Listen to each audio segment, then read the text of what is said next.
Hi, it's Brian Lambert with Orchestrate Sales, and I want to talk to you about getting started in sales enablement. Have you been thinking about getting into the sales enablement profession? Are you curious about what sales enablement is? Have you looked around on the internet and you've realized that there are so many opinions and so many different options and opportunities that you're trying to figure out which end is up? Well, stay tuned for this video where I break it down for you. Don't forget to like and subscribe to the channel. And I hope you enjoy this, and I look forward to your comments and feedback as we explore how to get into sales enablement.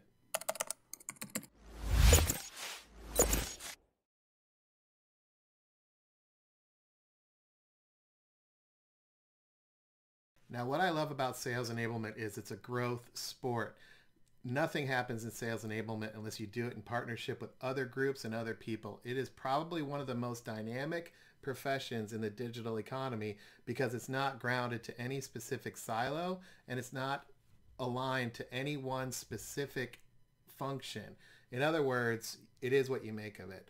And sales enablement has been rapidly evolving and growing, especially in the last 5 years. It's a team sport. You work with marketing, you work with sales, you work with training, you work with HR, you can even work with finance, operations, engineering. It all depends on what is happening inside your company and what your business strategy is. So let's talk about what I'm going to share with you in this video. I'm going to break down why sales enablement is on fire so you can make a decision about whether or not sales enablement is right for you. I will talk about the different types or domains of sales enablement, the components of sales enablement, how to get into sales enablement, and the future of sales enablement. I'll break all those down and put it into chapters for you so that you can obviously make your own decision, but also comment, provide feedback, and maybe even send this video to others to see what their perspective is. And that's one of the key things about being in sales enablement is understanding other people's perspectives, especially around what is valuable to them, because oftentimes it's not going to match what you think. And that's one of the keys about sales enablement. So why is sales enablement on fire? If I ask you what is sales and what is enablement, how would you answer that? Well, if you take 10 people and line them up, you'll probably get 10 different answers. So I will frame that out for you, and let's explore that. First of all, what is sales? Well, sales is about transactions. There's no way around it in sales enablement. You're talking about transactions, you're talking about sales, you're talking about what's called bookings.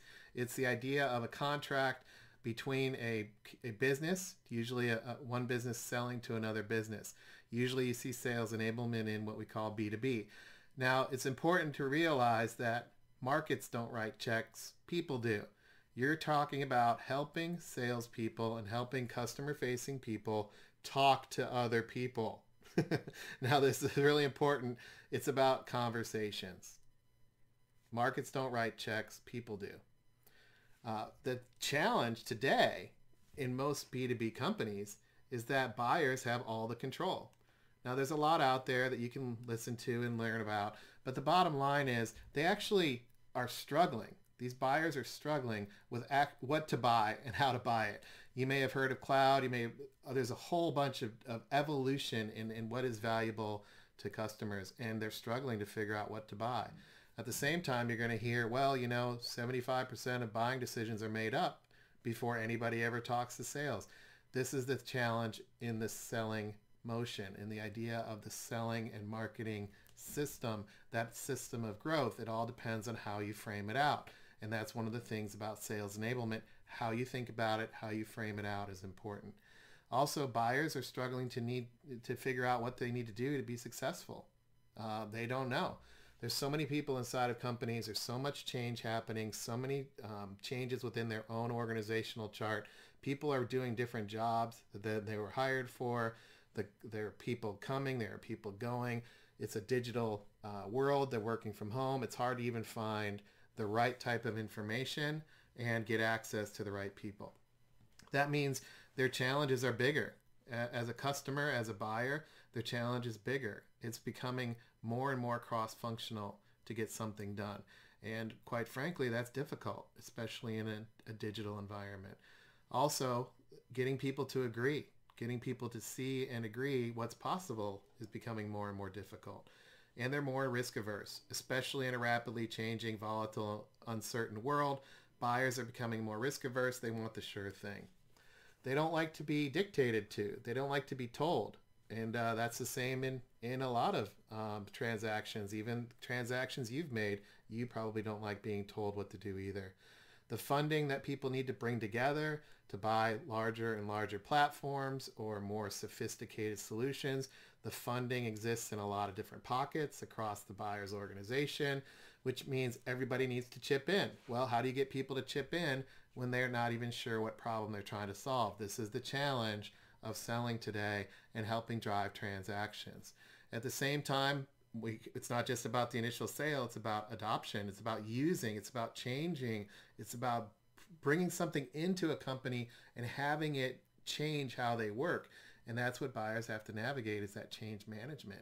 And they need help with that.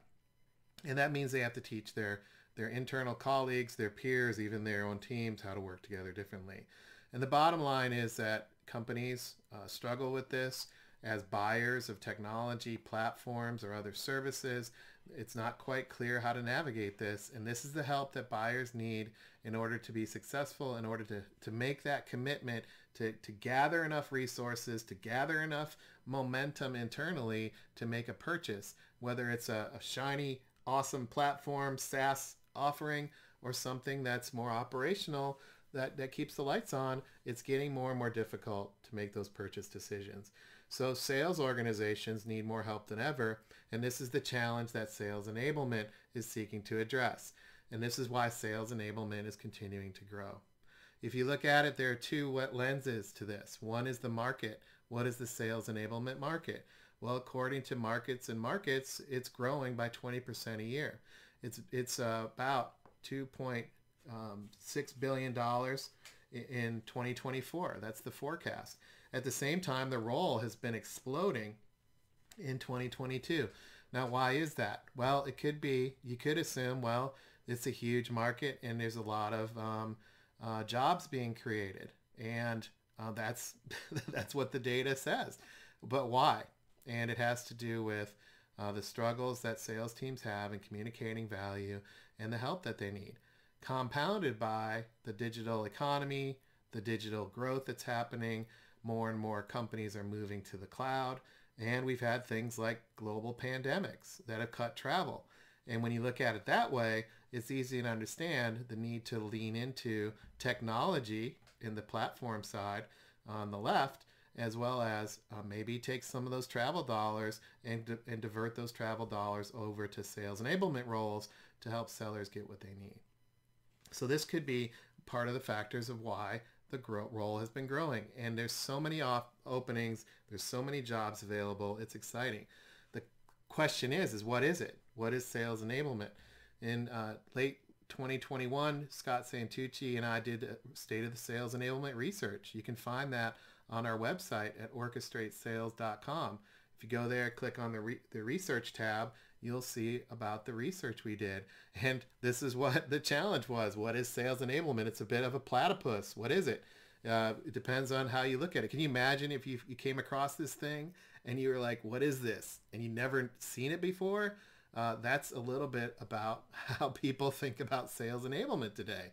They're stumbling across it. It's like, is it cool? Is it pretty? Is it ugly? What is this thing? Is it a duck? Is it an otter? Is it a beaver? What is it? And that's what's going on in sales enablement. Even since I've been in it, which I got into the field in 2008, when there were about 1,000 jobs in enablement, I've seen it rapidly explode, and there's still debates around what it is. In fact, when we did our State of Sales Enablement research, Scott Santucci asked, what business is sales enablement in? Is it a transformational business that sales enablement is in, or is it about how we simplify our commercial system, or is it none of the above? You can pause this video and take a look at some of these quotes, but it's a bit depends on who you ask, and it's about perspective. Some of the people that are in the role for a long time view it as a function, a commercial function. Others view it as a tactic. So this is the thing about sales enablement. As it's growing and growing, and because it's such a new role, really starting in 2008, 2010, there are a lot of different perspectives. So these perspectives matter. If you work to drive transactions with the thinking of, hey, we got to communicate in the market, that's one thing. If you work to sell outcomes to customers and clients, that's a completely different thing. The difference is dramatically different. The work you do is completely 180 degrees different. And that's from Scott Santucci, who's founder of the Sales Enablement Society and Growth Enablement Ecosystems. And when you look at this difference between simply communicating in a market and having people buy versus, hey, what does it mean to make our customers successful? What does it mean to drive outcomes with them? That is a completely different thing. And that's the challenge of sales enablement today is what are we signing up to do? What are we helping salespeople do? And there's so many perspectives. There's perspectives from marketing, perspectives from product, perspectives from the executive team, the investors, from customers, from sales training, from HR teams, even legal, business operations. There's so many perspectives on what it takes to help salespeople sell that it's one of those roles that has to bring those people together. It requires a certain skill set. So that's the backdrop of why sales enablement is exploding. These skills are needed. Executives view it as a must-have, and companies are evolving their products and services and solutions. And quite frankly, salespeople could use the help, not to be told what to do, but to simplify and make their lives easier. So what are the different types of sales enablement? What are the different types or domains of sales enablement? There are really two lenses. There are two biases. One is a project management bias. Sales enablement is about launching things and getting the projects done to a specific time at a specific moment in time, much like a project manager would. There's a bias around how we get this done, how we hit our end dates, how do we launch on time, how do we coordinate with people, how do we deconflict the schedule, how do we fit this in the calendar, and that's very much a project management bias in sales enablement. Another bias is around orchestration. There's this idea of we understand the business strategy, we understand the sales strategy, we need to get it all to work together, and we need to orchestrate that. And that means we have to factor in marketing, sales, product, human resources, engineering, and we need to understand what's happening in the strategy view as well as what's happening today and tomorrow in that tactical view. We have to understand how to drive outcomes. We have to understand how to talk about and message and enroll people and sell a vision internally to get people who perhaps don't even work for us to see the power of working together, to all row it together at the same time, to want to achieve things that perhaps are not at the top of their list, but are at the top of the sales strategy list, those outcomes. So in that orchestration view, we're starting to see this shift in enablement to realize that orchestration is required to shift from the old way of tactical doing to an enablement view around orchestration to achieve the business strategy. And that's much like the same exact shift that's happening in sales teams. The sales teams are having to evolve as well. How are they evolving? They're moving from generating activity based on responding to demand, such as an RFP request or an inbound phone call. They're having to shift to actually co-create demand, to create something new with customers in an environment where those customers may not understand what they need to do to be successful. That idea of getting ahead of where customers need to be, of understanding what opportunities exist and helping shape those opportunities is the future of business-to-business selling. Not answering the phone and understanding there's already a funded initiative, that there's already budget, but actually getting ahead of that to shape that budget and to identify a problem that perhaps customers didn't even know they had, and getting people to agree on the vision, how to pursue that vision, how to work together to understand that vision, how to shape that vision, and take action on that vision. That's very much in the space of an undefined need, not a funded project. This is oftentimes not understood by most people in the organization, who assume that all salespeople have to do is show up, talk about the product, and a sale happens. However, salespeople today, especially the large, big, complex deals, are shaping this vision way ahead of the idea of having a budget approved. So that outcome, that point of view is critical. And this is why it's important as enablement to think in that way, because we also have to face that same challenge internally. We have to help people see it's not about a specific feature and function. We have to help people see that it's about the outcome. And that is a big shift. That's a huge shift that I have to keep reminding myself to do. It's so easy to just get things done in the inbox, but enablement is about helping skate to the puck and move to the future state, not just getting things done in that tactical view. So that means blending a lot. It means blending tactics, strategy, focusing on outcomes, breaking free of status quo, aligning people, aligning culture, understanding the structure of the sales organization, understanding the tactics that are important. There's a lot of variables that go into enablement other than what am I supposed to do today? What's on the wish list of our VPs of sales? It's not so much like, hey, what keeps you up at night, sales leaders. It's way beyond that today. It's more about understanding the go-to-market strategy, understanding what needs to happen, and helping people get there. And that is the key. It's a help, enable, support, help people get there with an accountability, realizing that we can't just make salespeople do whatever we want. It's not about fixing salespeople. We're not in the business of telling them what to do. We're in the business of simplifying the environment that they work within so they can be successful. It's not about fixing salespeople. It's about making that environment better. And that's where enablement is heading. And commercial teams need help with that. When I talk about commercial teams, I'm talking about sales teams, customer-facing teams, revenue teams, those teams that are talking to customers to drive those transactions, and they need a lot of help. There's processes that are in the way. There's constantly changing requirements.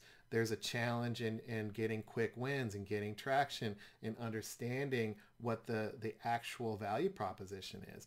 It's getting having a challenge in getting in front of internal resources, or even trying to be creative today.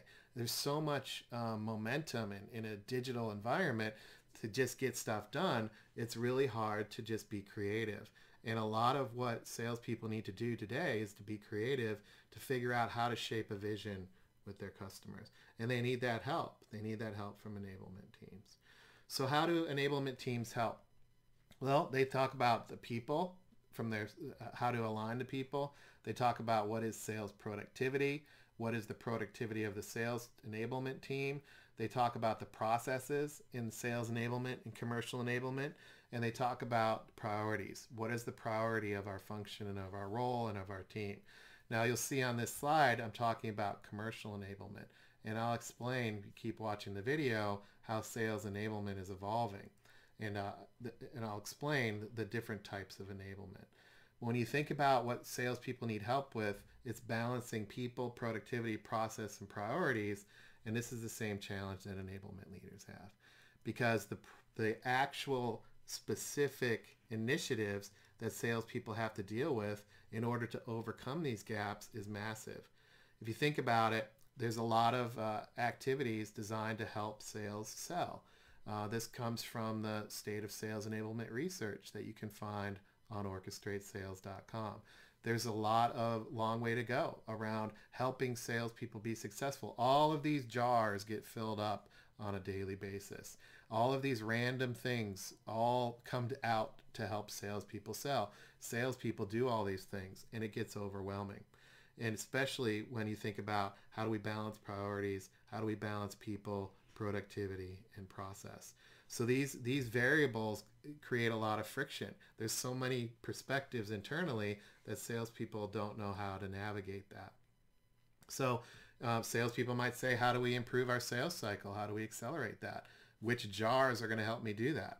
Or as a sales manager, what am I reinforcing? What are the jars helping me do? Or how do we sell more? That's an easy one, right? Go sell more. Go sell more. It's easy. How do we do that? And there's so many different jars, so many different initiatives, so many different perspectives internally. It's really difficult to figure it out. And salespeople just want to have a conversation with their customers. They want to shape a vision. They want to create momentum. They want people to take action, and they need help. So how does all this help salespeople actually have that conversation. And that's why enablement is evolving. So how specifically is it evolving? Well, that's a great question.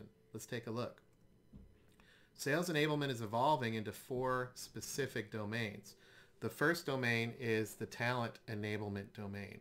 That really focuses on the hire to retire process of salespeople and customer-facing people.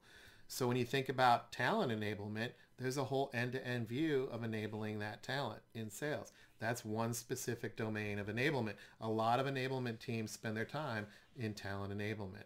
Another domain is message enablement, equipping salespeople with the right message to deliver. There's a lot of work that has to go into making a non-scripted, forced conversation happen, something that's organic, that can do the conversation dance with customers. That message and bringing that brand into a conversation is easier said than done, and there's a whole domain around message enablement. Another one is this idea of organizational enablement, focusing on how to help salespeople get the right type of support internally. The organizational alignment to process and the technology around that process is organizational enablement. That's in the top left. And then in the bottom right, this idea of pipeline enablement. What is the sales cycle? What are the sales process steps? How do we enable our pipeline and enable that pipeline to move faster and to be more successful? So that talent enablement, message enablement, pipeline enablement, and organizational enablement, all of these need to work together to help salespeople be successful. And that's the evolution of enablement today, is to be more clear on the ways in which you help salespeople, not just providing a bunch of random activity. It's getting so strategic and so valuable to companies that even venture capital companies have done the work to figure out what the impact is of working together in this way. If you notice, all of these components here require a lot of different perspectives. Product teams, messaging teams, marketing teams, brand teams, sales training teams, sales managers, sales people, SDRs, BDRs, account executives, account managers, product engineering, the field marketing team, the sales operations teams. All of them have to work together to make this work. So how do we know if that's working? Well, there's a new measurement that's been launched in the last 5 years that's been spearheaded by the venture capital company TCV. And TCV is behind the many specific startups that you know, like Uber and Airbnb. And they look at what's called the commercial ratio. And this is where enablement is heading. Sales enablement is evolving to drive this commercial ratio, which we call, at Orchestrate Sales, we call that commercial enablement. Commercial enablement is the blend of those 4 enablement domains into a business within a business, or a function that drives this commercial ratio. This commercial ratio, you can find out more at commercialratio.com. But when you think about it, sales and marketing need to work together to drive growth. So what the commercial ratio looks at is, for every sales and marketing dollar spent, does the company get a dollar back in growth? Most companies are woefully underneath that idea of a 1.0. Anything in the green zone is good, but most companies are around a 0.2. And as a 0.2, that means for every dollar invested in growth, they get 20 cents back. And that's not a very good return on investment. And this is why sales enablement is important to a lot of CEOs and investors. And that's why it's evolving. So what are the components of sales enablement? Well, I'm glad you asked. What are the components? Well, let's break it down. First of all, it has to do with what experience is the enablement function creating. What is the customer experience? What is the salesperson's experience? How many sales teams are you supporting? When you think about those experiences that sellers have with their customers, there's a lot to figure out. As I talked about in the previous segment, that's measurable, and you can measure that by the commercial ratio. Again, you can find out more about that at commercialratio.com. When you think about the experiences that salespeople need to have with their customers, They need to be able to translate the business strategy into sales strategy. They need to be able to integrate all the capabilities together so they can have a clear and compelling message. And then they need to activate action with their customers. That means that there's a lot to figure out. Well, how do they figure that out? Well, enablement can help with that. Pipeline enablement can help. Talent enablement can help. Message enablement can help. Organizational enablement can help. And then commercial enablement can help. Bring it all together into a unified view that simplifies it for salespeople. How does all that work? Well, blending people, process, information, and technology. We call that orchestration. And you can find out more at orchestratesales.com, where we're exploring what it takes to be able to pull this off and make this work. And we've had amazing successes and case studies. You should check it out at orchestratesales.com. So this is the landscape of enablement as it's evolving today in response to the digital economy, in response to virtual selling, in the response to customer experience and the expectations that buyers have and investors have. What does that mean? Well, it means sales enablement can mean a lot of different things. What does it mean to you? And what you'll find as you explore getting into this space is that there's a philosophical difference between sales enablement as a tactic and sales enablement as a strategy. You'll see that most of the job positions open right now are about tactical sales enablement, which is fine. There's a lot to do. There's a lot to do. It's a fast-moving field. There's a lot to do in the talent enablement, message enablement, pipeline enablement, organizational enablement. If people are not aligned into those domains, they're doing what we call response enablement, which means that they have the punch list of activities they need to get done by a certain calendar amount, and that's really evolved project management, helping sales. And there's a huge industry in response enablement. Where we're seeing this go, though, is into sales enablement and commercial enablement, where sales enablement leaders are providing services to salespeople in order to simplify. So what does that mean? Well, you'll see sales enablement's a technology. Is sales enablement a technology? Absolutely. It totally is a technology. And it's a multi-billion-dollar industry. You'll also see sales enablement as a skill. We want sales enablement skills. What's sales enablement skills, you might ask? Well, if somebody's a trainer and they're providing training on a virtual meeting, those are sales enablement skills that are in demand. I would prefer they say trainer, but I understand they're called sales enablement sometimes. So you really have to understand, is this a skill request or a technology request? Or perhaps it's a process. Is sales enablement a process? Absolutely, it's a process. It's a core business process to communicating value. Where companies are moving today is trying to understand what is that business process in support of sales conversations. Let that sink in. What's the business process behind getting access to talk to an executive?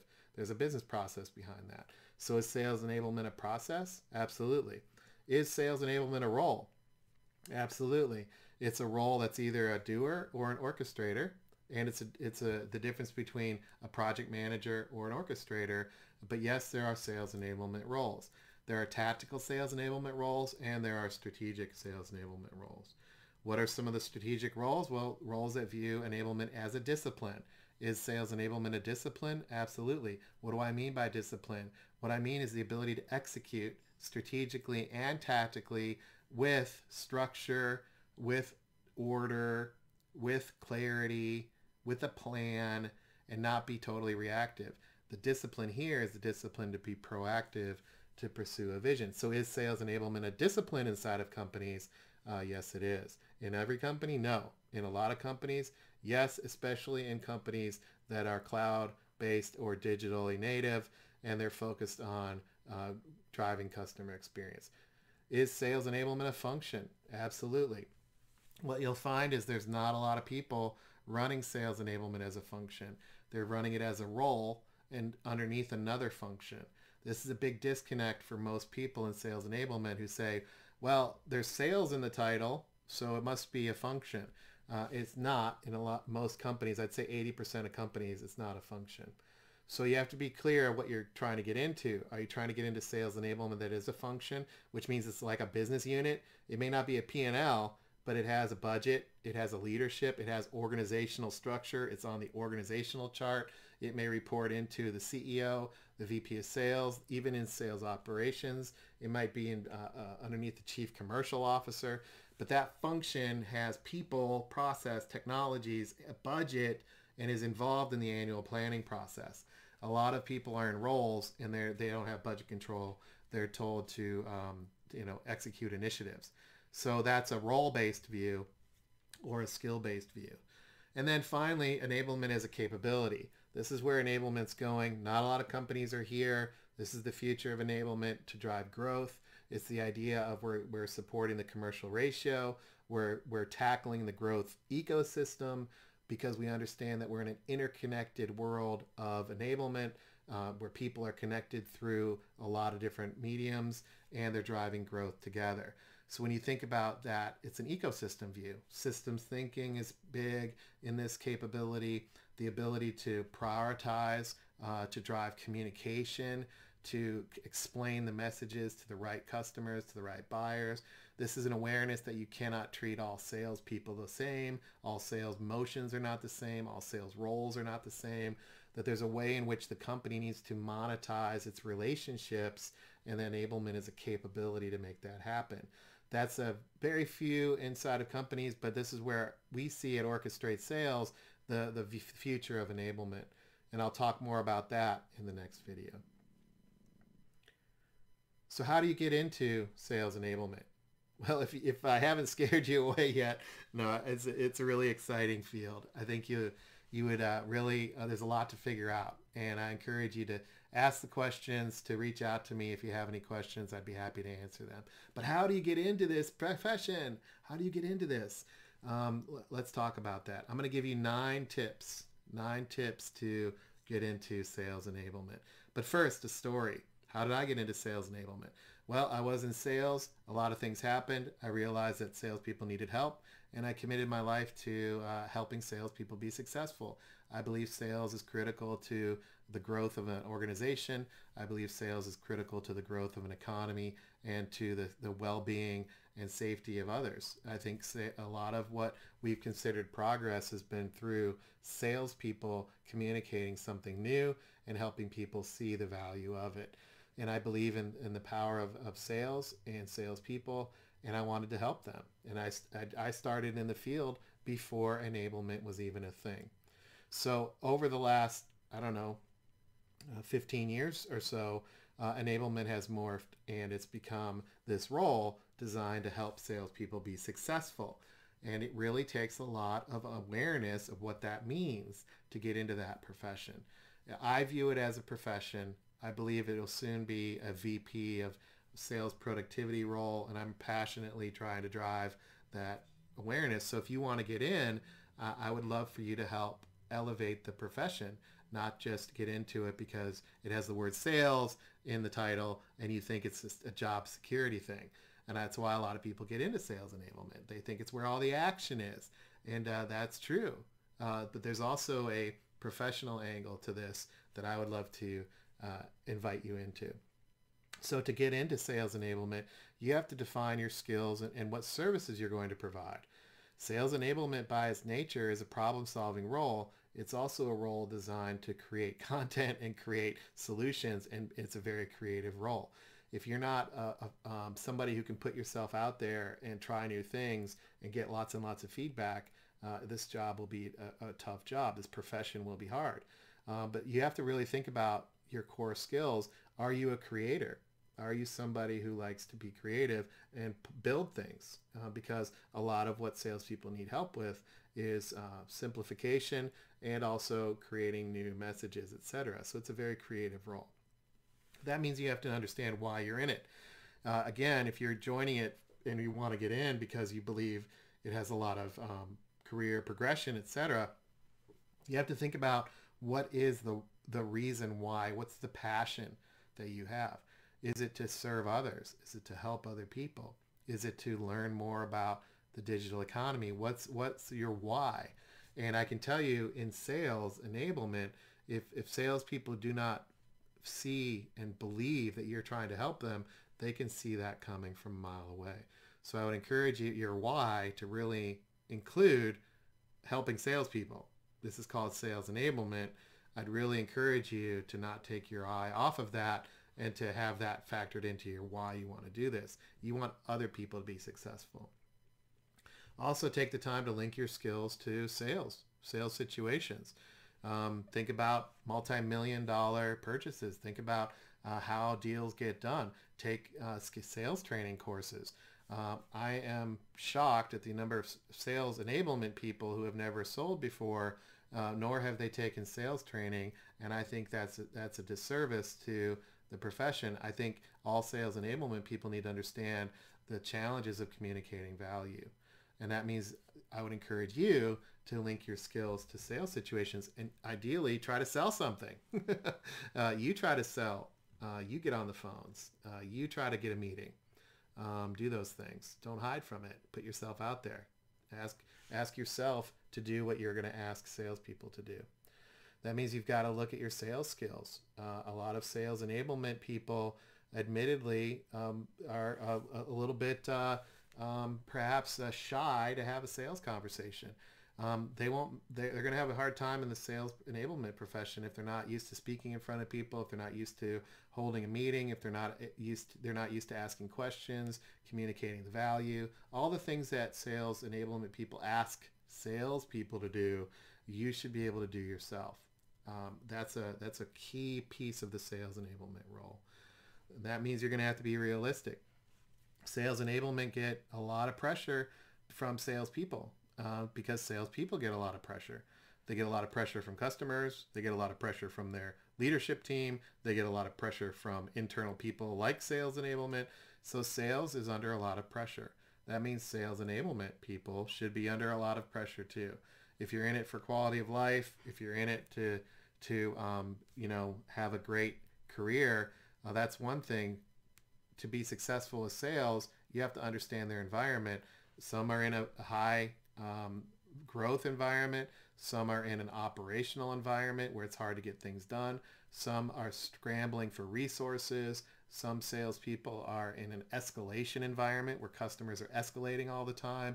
You really have to be able to get into that. If you want to be where the action is, there's the good side, which is the sales growth side, and then there's the struggles with growth. And a lot of companies are struggling with growth right now. So you have to have a thick skin, and you have to be realistic. You have to be a creator then. That means you need to be able to roll up your sleeves and try new things and get feedback on it. Don't be a shooter. Don't shoot on salespeople. Don't say, hey, you should do this, you should do that, you should do this, and tell them what to do. If you haven't tried it yourself, it's going to be really hard to be authentically received by salespeople. So be a creator and roll up your sleeves to serve and roll up your sleeves to help them. That's how you're going to get into sales enablement, because people are going to see you as somebody who's willing to figure out the challenge. So the next one is do interviews. Reach out to people. Hey, I'm trying to get into sales enablement. I'd love to know more about it. Call me up. Drop me a line. I'll talk to you. There are other people who will too. Do the informational interviews. What's a day in your life? Show me your calendar. What are conversations you have? Just be curious, because that's the thing about sales enablement. It's a very curious role, because it has to work to figure out what's really happening and explore that reality. So think of yourself as a bit of a scout, somebody who's observing and scouting out what's happening, and build a technique to do that. And you might as well start that with your informational interviews to help you understand what's going on. In that way, you can also volunteer. You can volunteer with the Sales Enablement Society. You can volunteer at Orchestrate Sales. Join that. I encourage you to do that. And finally, work on your own message. Salespeople have to work on their message. They have to work with a lot of people to understand the message to deliver to customers. There's so many different buyer roles that have different perspectives. The salespeople have to work on that message. So you need to work on your message too, to get empathy for the challenge of coming up with a message. So what's your message? Why should somebody hire you? Why should they care? Why should they spend the time with you? Great, you want to get into sales enablement, but why does it matter to me? Why does it matter to the other person? This is the world of selling today. How do you even get people's attention? So this is the same challenge that salespeople have. Lean into that and figure that out, by reaching out, trying new creative ways. This is what salespeople have to do too. So that's one way to do it. Do what they're doing. So what's the future of sales enablement? Let's talk about that. It's definitely evolving, as you heard in the other videos, and there's an evolution of maturity that's happening. If I were to take people, process, information, and technology and map it out, there are people who are building an emergent foundation in enablement.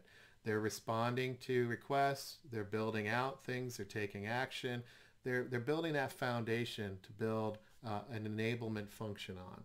Then there are others who are building efficient processes in enablement. The process to figure out what to build and how to build it, the processes to come up with a way to add value to multiple sales teams, etc.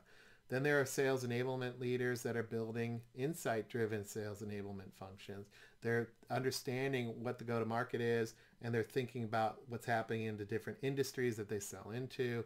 They're figuring out how to build analytics and dashboards that help drive and collect specific insight. They're very intentional about closing feedback loops. That's the level 2 enablement functions. And then there's intelligent enablement functions. Those that are using artificial intelligence and machine learning to understand what's happening in sales conversations. They're able to unpack sales conversations and understand what's happening as companies try to communicate value. They spend time to understand the buyer experience, to understand what's happening in different industries.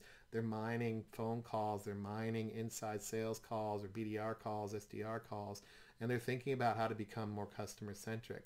They're bringing together processes from marketing, processes from operations and sales enablement in order to help salespeople get what they need more quickly. They're providing a portfolio of technologies that help salespeople navigate accounts, especially strategic accounts, where much of today's bookings and sales happen are in those strategic accounts. So they're spending a lot of time there. And they're moving from response enablement to commercial enablement to transform the commercial ecosystem, which is sales and marketing working together to drive a integrated view that aligns to growth. And what is growth today? It's the ability to communicate value, to bring together the right message, to do that, to have the right skills, the right tools, and to have that conversations with the right customers to drive those transactions. That's what sales enablement's evolving to, and that's the future of it. And no one person can do it alone. I think a lot of what people are struggling with today is the realization that enablement requires you to bring people together from across the company. And quite frankly, the company is not set up to do that. There are many silos within silos within silos, and enablement's designed by the function and by the vision of the role to cut across those silos. And there are different skills, there are different techniques, there's different types of leadership. There's this idea of how do you build the right type of momentum, the right type of teams, how do you get mind share, how do you get people who don't work for you to see these things. And this is the same challenge that salespeople have. Salespeople have the same problem that enablement people have. They have to affect change and drive momentum with people who don't necessarily see why. And that's exactly what sales enablement's challenge is today. It's bigger than any one person. How do we improve the efficiency and the effectiveness of the sales team and the communicating the value that we're communicating through a lot of customer-facing teams? How do we translate, integrate, and activate? These are bigger than any one person. You can't just do it alone in your silo. So that's the evolution and the vision of enablement, to bring all that together. The evolution also has to do with what executives are looking for. What are they looking for? Great question.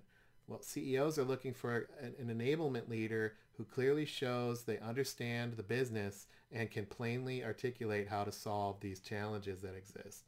This is what they're looking for. It might sound simple, but as you're hearing today in this overview and an explanation of how to get into the enablement field, you really need to understand how businesses work, how businesses make money. You got to be able to understand how they convert know-how into value.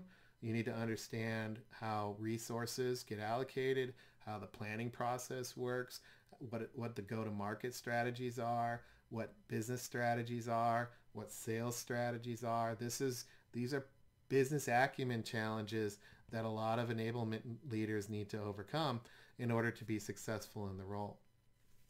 On top of that, they also have to understand how to create value and communicate value to executives, to managers, peers, and leaders as they work up, down, and across the organization, which means the evolution of the role has to do with orchestrating. Orchestrators connect the dots. Orchestrators are the emergent role in the digital economy. Enablement orchestrators focus on the mission and the goal of the company. They prioritize the right goals at the right moments. They drive results by design, not effort. They guide the narrative by confronting reality, unlock energy to create momentum, and catalyze change through collaboration. If you want to know more about an orchestrator role, you can find out at Orchestrate Sales, where there are a lot of free resources around how the role is evolving to drive go-to-market strategy in the new economy. The new economy, a digital economy, is about interconnection. It's about moving together across silos to bring together people, process, information, and technology.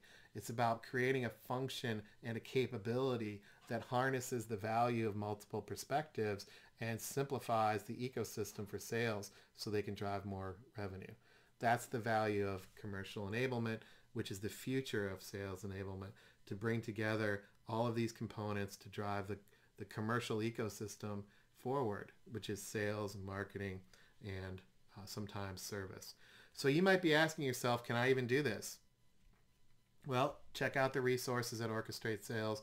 You can join and take the courses designed to help you be able to do this. You can also join the community of people who will help you do this.